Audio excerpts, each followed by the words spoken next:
국민의힘이 어제 의총에서 이 당원 당규를 개정해 추석 전에 새 비대위를 출범시키기로 결론 내렸습니다. 이준석 전 대표는 법원이 주호영 비대위원장의 직무 정지를 판시한 뒤에 현 비대위에 대한 가처분을 추가로 신청해 놓은 상황이죠. 이준석 전 대표 측의 신인규 전 국민의힘 상근 부대변인 연결해서 좀 더 깊이 들어보겠습니다. 나와 계십니까? 네, 안녕하세요. 신인규 변호사입니다. 예, 변호사님.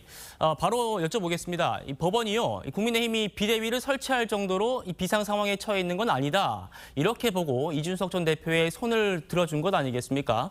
어제 의총 결론은 비상 상황으로 인정되도록 이 당원을 개정해서 새 비대위를 출범시키겠다는 겁니다. 이거 어떻게 보십니까? 네, 우선은 서울남부지법에서 가처분 인용을 했는데 사실상 이준석 당대표의 완승으로 결론이 났습니다. 그 내용은 헌법과 정당법과 당원에 위반하는 무효 비대위다라는 것인데요. 예. 무효인 비대위원장은 존재하지가 않는 것이기 때문에 무효 직무대행을 한다는 것도 어불성설입니다. 마땅히 법원의 결정을 존중해서 결자해지를 할 책임이 있는데요. 그 결자해지는커녕 당원 개정이라는 무리수를 또 둠으로써 새로운 비대위를 가겠다는 것은 사법부의 독립된 결정을 부정하는 것입니다. 예. 사후적으로 당원을 고쳐서 소급 적용을 하겠다는 것인데요. 이것은 입법의 기본적인 원칙을 무시하는 것으로서 반민주적이고 반헌법적이고 반지성적인 결정이다. 저는 이렇게 평가하고 있습니다. 알겠습니다. 자, 변호사님, 좀 더 구체적으로 들어가 보면요. 국민의힘은 이 선출직 최고위원 5명 중에 4명 이상이 사퇴할 때도 비상 상황으로 간주한다. 이런 내용을 추가한다는 방침 아니겠습니까? 그러면은 이 법원이 따로 해석할 여지도 없을 거다. 이런 판단이거든요. 여기에 동의하세요?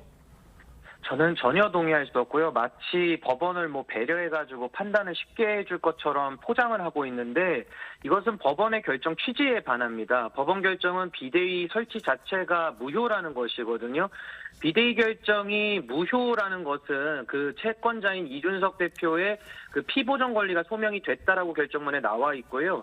그리고 주호영 비대위원장이 전당대회를 개최해서 새로운 당대표를 선출하게 된다면은 당원권 정지 기간이 도과되더라도 이준석 당대표가 당대표로 복귀할 수 없게 돼서 회복할 수 없는 손해가 발생할 우려가 있다. 이런 식으로 보전 필요성까지 인정을 했습니다. 예. 마치 과거의 예를 들자면은 윤석열 총장께서 법무부 장관 상대로 가처분을 진행했을 때 승리하지 않았습니까? 그때 법무부 장관이 가처분 인용 결정 이후에 윤 총장을 강제 파면하는 것과 똑같은 겁니다. 그래서 이런 식의 문제 해결은 전혀 사태 해결에 도움이 되지 않는다. 저는 이렇게 보고 있습니다. 알겠습니다. 지금 추가로 가처분을 신청이 돼 있는 건 주호영 체제의 비대위원 8명에 대한 활동도 중지시켜달라는 거잖아요.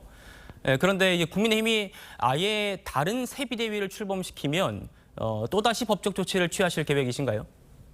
예, 법원의 결정은 그 누구라도 존중하는 것이 우리 헌법 정신일 겁니다. 그렇기 때문에 사법부 내에서 정해진 절차를 통해서 이의 신청이라든지 항고를 통해서 다투는 것은 당사자의 마땅한 권리겠죠. 그러나 지금 의원총회에서 결정한 것처럼 당원을 또 꼼수로 개정을 해가지고 법원의 결정을 직접적으로 정면적으로 부정하겠다라는 것은 반헌법적이고 반지성적인 조치라고 볼 수밖에 없습니다. 그래서 비상식적인 행위를 반복함으로써 법원의 결정을 반복적으로 무시하는 행위에 대해서는 헌법 수호의 관점에서 끝까지 다퉈야 된다. 저는 그렇게 보고 있습니다. 알겠습니다. 그러면 다시 새 비대위를 꾸리더라도 또다시 법적 조치를 하겠다. 이렇게 말씀해 주셨고요.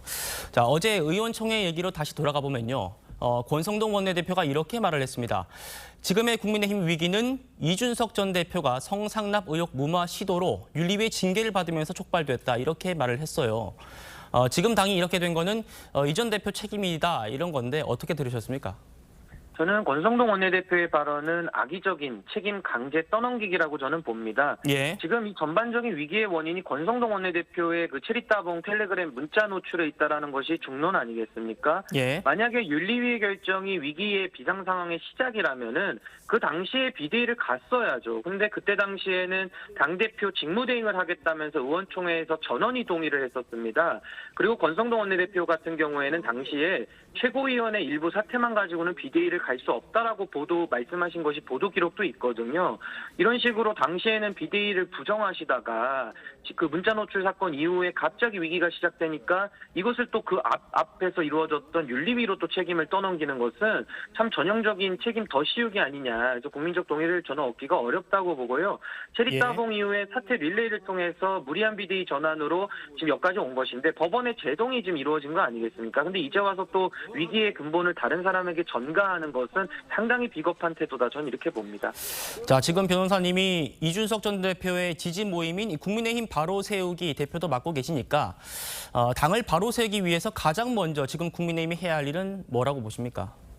저는 지금 정치가 잦은 말 바꾸기로 많이 희화화되고 있다고 보거든요. 저는 원칙으로 돌아가는 것이 지금 이 사태 해결하는 것이다. 저는 이렇게 보고요. 원칙. 지금 원칙으로 돌아가는 것인데 그것은 명분을 놓고 싸우는 것입니다. 그렇기 때문에 지금 당원을 고쳐서 새로운 비대위를 가겠다. 이것은 명분이 없는 반민주, 반헌법, 반지성적인 행위이기 때문에 이러한 저는 폭주기관차 같은 행동들을 저는 좀 멈춰야 된다. 저는 그렇게 봅니다. 알겠습니다. 그 권성동 원내대표를 윤리위에 제소하겠다 이런 얘기도 들리던데 이준석 전 대표가 양두 구육 또 신군부 이런 발언을 한 것을 두고 당내에서 또 윤리위에 추가 징계해야 된다 이런 목소리가 나와서 여쭤봤습니다. 어떤 입장이세요?